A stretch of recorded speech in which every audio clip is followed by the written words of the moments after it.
Hello everyone, greetings of the day. Hope everyone is doing well. My name is Mansi Chheda and I'm from Inspection Department. I'm going to speak about Prevention of Money Laundering Act 2002, that is PMLA. I will be covering topics on Introduction to PMLA, SEBI Master Circular on AML issued on 3rd February 2023, PMLA guidelines and alerts generated by NSDL. As we are aware, PMLA came into force from 1st July 2005. The notification rules under the said Act were published in the Gazette of India on 1st July 2005 by the Department of Revenue, Ministry of Finance. Its FIU, that is Financial Intelligence Unit India, is the authority to implement the said Act. The Act is applicable to all the banking companies, financial institutions, and intermediaries associated with security market and registered under Section 12 of SEBI Act 1992. AML measures is also emphasized by international regulatory agencies. FATF, that is Financial Action Task Force, is a global money laundering and terrorist financing watchdog.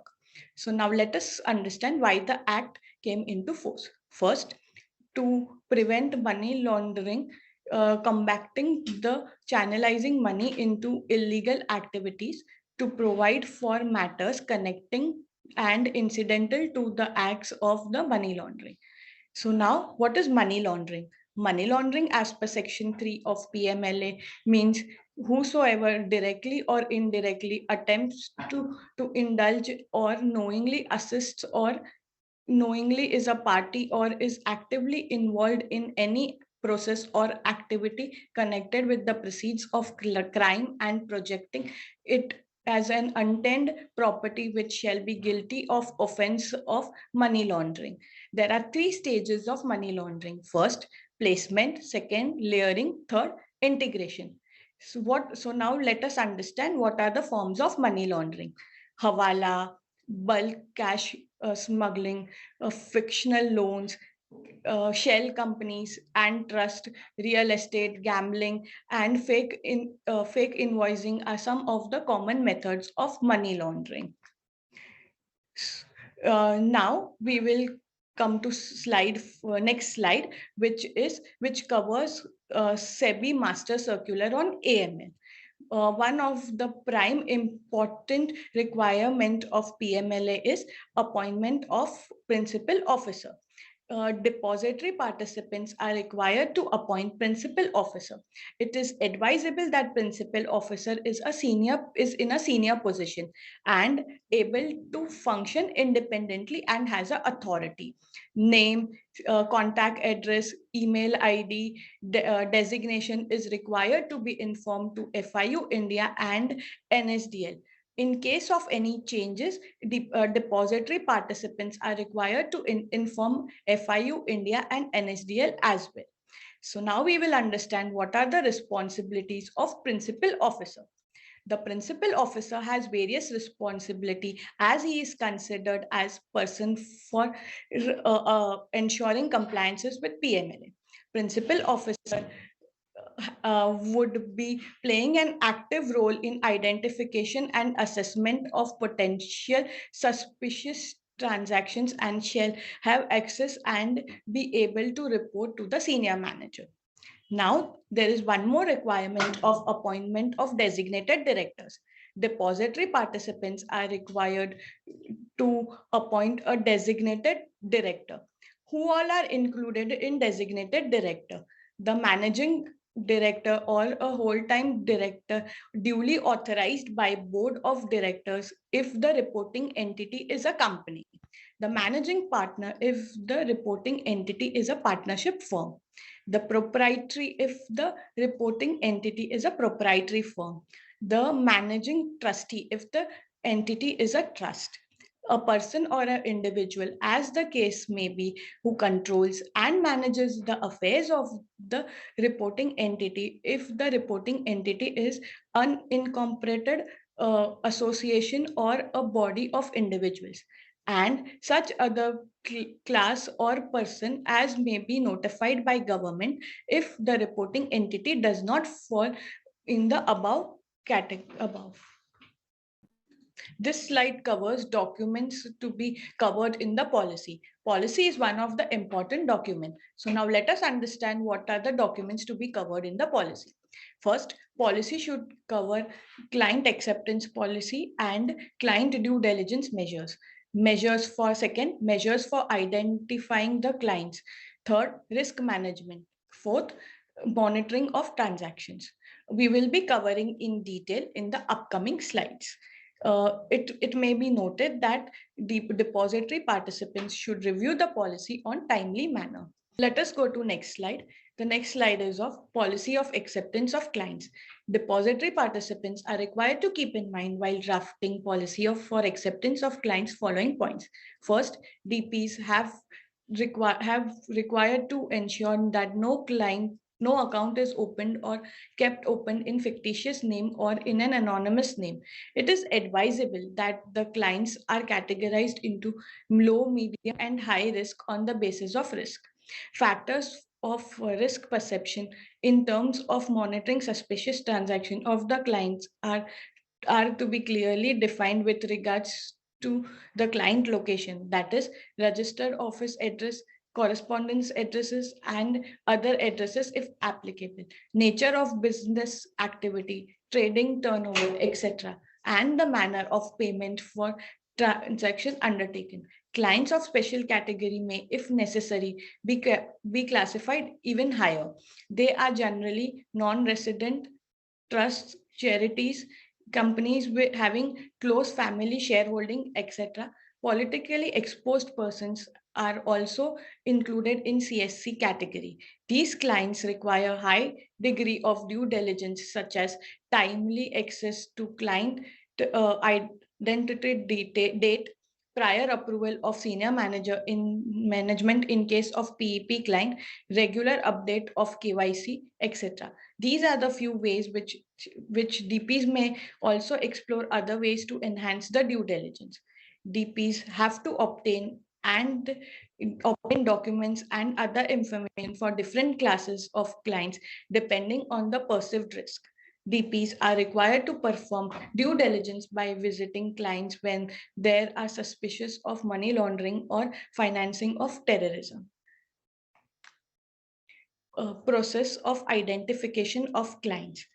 DPs are required to obtain sufficient information about person who beneficially own or control the securities account. Verification of client customers' identity has to be done based on reliable independent source of document, data, or information. DPs shall apply a risk-based approach for mitigation and management of the identified risk and should have policies approved by their senior management, controls and procedures in this regard. DPs shall also monitor the implementation of controls and enhance them if necessary. The suspicious transaction monitoring and reporting. Depository participants shall ensure that appropriate steps are taken to enable suspicious transaction to be recognized and to have an appropriate procedure for reporting suspicious transactions. While determining suspicious transactions, the DPs shall have a guided by definition of suspicious transaction contained in PMLA rules as amended from time to time. Now, what are the lists of circumstances which may be in the nature of suspicious transaction? This list is only illustrative, and whether a particular transaction is suspicious or not will depend upon the background, details of transactions, and other factors of circumstances. First, the clients whose identity verification seems difficult or clients that appear not to cooperate. Assess management services for the clients based in high risk jurisdiction, substantial increase in business without apparent cause, clients transferring large sum of money or from overseas location with instructions for payment in cash, attempted transfer of investment proceeds to apparently unrelated third parties, unusual transactions by CSEs, and business undertaken by offshore banks, financial institutions. So what now we will look now we will go through what is a monitoring mechanism. Any suspicious transaction shall be immediately notified to the designated or principal officer within the depository participant. The notification may be done in the form of detailed report with specific reference to clients, transactions, and the nature reason of suspicious. Depository participants are required to analyze the alerts sent by NSDL and file the suspicious transaction reports in appropriate cases. Depository participants are required to ascertain the transactions alert intimated by NSDL on fortnightly basis as suspicious nature, if any, and submit the report directly to FIU India within 7 working days of establishment of suspicious.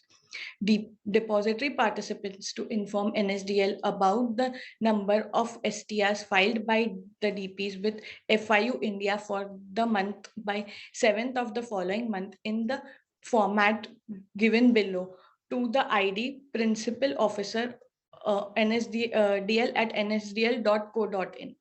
Reporting format for CTRs and STRs have been developed under FinNet. In order to facilitate depository participants for complying the provisions of PMLA, NSDL is providing alerts to participants on fortnightly basis. This facility is available on iAssist under the option PMLA alerts download for the participants to download the alert for current and past 5 fortnights. The alerts are made available on iAssist within 5 days after the end of every fortnight. That is, for example, for the fortnight 1st to 15th day of the month, the alerts will be made available by 20th day of the month. And for the fortnight from 16th to end of the month, the alerts will be made available by 5th of the subsequent month.